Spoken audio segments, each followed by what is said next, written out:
Hello everyone. Welcome back to Online Help Guide.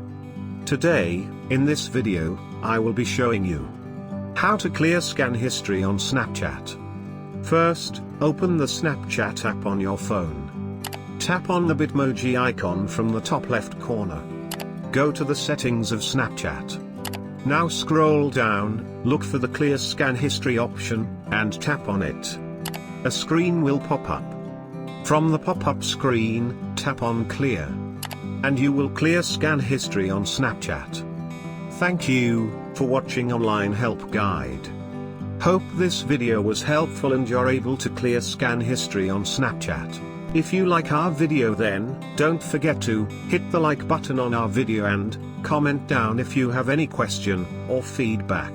Also, if you are new to our channel, please subscribe and hit the bell icon to our channel.